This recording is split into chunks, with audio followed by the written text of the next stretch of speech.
Yahoo was once the most popular internet website in the entire United States, reaching a total worth of more than $100 billion and completely dominating the entire World Wide Web. If you wanted to search for anything on the internet in the early 2000s, Yahoo used to be your go-to man. Since then, Yahoo's market value has been falling rapidly to the point where in 2017, they sold the company to Verizon for $4.48 billion, which is 22 times less than what the price used to be. But how did Yahoo go from a dominating search portal to a disregarded internet company?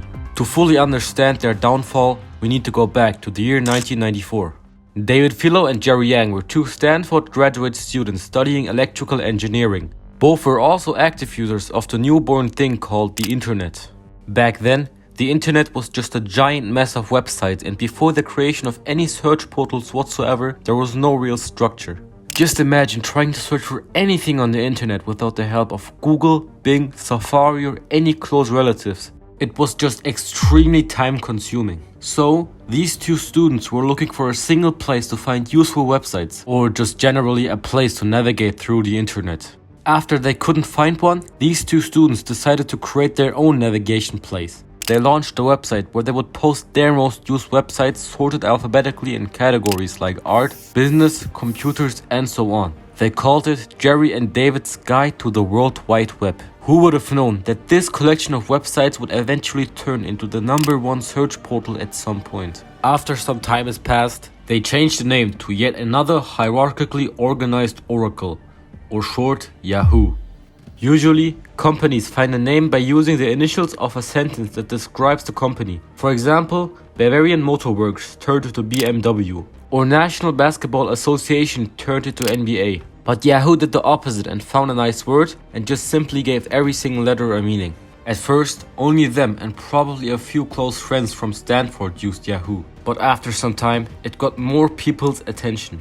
They probably never meant it to be a business in the first place. But when the traffic was increasing so exponentially, they had no other choice. They had to buy servers to handle the number of users on their website. To fund this, they started showing banner adverts. Yahoo grew rapidly through the 1990s, and after becoming a publicly traded company, its stock price rose 600% within 2 years. By 1998, Yahoo was the most popular starting point for web users, receiving 95 million page views every single day. That was triple the amount of what their at that time closest rival, Excite, had. But where did all of this go wrong? It seemed like Yahoo was an unstoppable beast that would dominate the internet for many years. But today, they're not just what they used to be. The first problem starts here. You see, the creators of Yahoo were electrical engineers and not experienced executives or salesmen, so they didn't really know how to handle a company. They realized that doing business wasn't their strongest point, so in 1995, Tim Kugel became Yahoo's first CEO. It's important to state that Tim Kugel was the CEO during a time period called the dot-com bubble, which basically refers to a time period that was great for upcoming businesses like Yahoo, since the internet was still fresh, undiscovered, and full of potential. At that time, around the year 1998, there was arguably Yahoo's first big mistake. Yahoo became an offer by a back then relatively small company to buy their search engine for $1 million. And their name was Google. At that time, Yahoo wasn't interested in buying Google, so they turned the offer down. Today, Google is worth around 1.145 trillion US dollars. It's unclear if Yahoo could have actually used Google to its fullest potential, but it's definitely a missed opportunity since Google was the company to dethrone Yahoo. And if Google had joined Yahoo, we would possibly be Yahooing instead of Googling right now. Or perhaps you would be watching this video on Yahoo videos instead of YouTube. At the end of the dot-com bubble around the year 2001, Tim Kugel stepped down from his role as CEO. Then arguably Yahoo made another big mistake by hiring their new CEO, Terry Semel. A Reddit post would have to say this about the CEO. A reason for Yahoo's downfall was Terry Semel, who had a strong background but was not much aware of the future internet, unlike the CEO of Google, who was fully aware of future technology and who made a contribution to the development of Java programming language at Sun Microsystem. 4 years later, in 2002, Terry realized the mistake of not buying Google and offered $3 billion for the company. However, Google asked for $5 billion and Yahoo refused to buy Google again. Fast forward 4 years one more time. Yahoo attempted to buy Facebook for $1 billion, but Facebook wanted $1.1 billion, and so Yahoo declined the offer.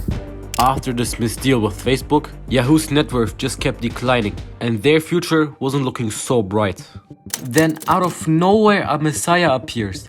Microsoft offers to buy Yahoo for $44.6 billion. This would have been the biggest deal both companies would have ever made, and probably a savior to Yahoo. But Yahoo declined.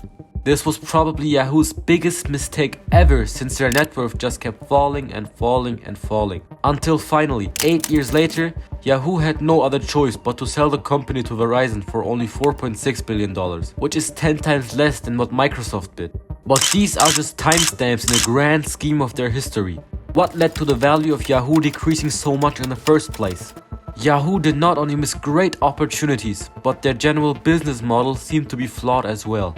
Back when Yahoo was blowing up around the year 2000, they wanted to be more than just a directory. Instead of linking people to services from other companies, they decided to make their own services. For example, once Yahoo saw that many people were clicking on the links of news websites, they made their own news website called Yahoo News. They saw that many people were clicking on sports websites, so they made their own sports website named Yahoo Sports. As time went by, Yahoo started adding more services like search, email, shopping, personals, games, travel, weather, maps, people search, chats, even a child-friendly version called Yahoo Legends, and many more services. This might seem like a genius idea at first, since it would lead to people staying longer on the website, and therefore Yahoo could show more ads and make more money. But this genius idea led to a complete mess of a company. The problem that came with this was that Yahoo did not have a real identity like other comparable search engines such as Google. Yahoo wanted to become everything at once, from a search engine to a dating app. If someone asked you to say the first keyword that comes to your mind when somebody says Google, you might say search. For Spotify, it may be music. And for Netflix, it may be movies and series. But when people asked this for Yahoo, there were many different answers. Yahoo didn't really stand for one thing in particular, like other companies. This goes to show that the company lacked vision and nobody really knew where the future was going, as stated in the so-called Peanut Butter Manifesto that was written by a Yahoo employee. We lack a focused, cohesive vision for our company. We are separated into silos that far too frequently don't talk to each other. And when we do talk, it isn't to collaborate on a clearly focused strategy, but rather to argue and fight about ownership, strategies and tactics. Yahoo wanted to be great at everything at once and completely dominate the internet in every possible niche.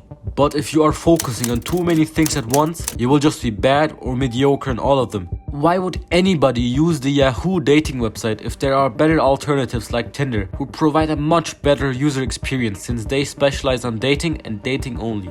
Another reason for Yahoo's downfall might be the unclear ownership. Combine a lack of focus with unclear ownership, and the result is that decisions are either not made or are made when it is already too late.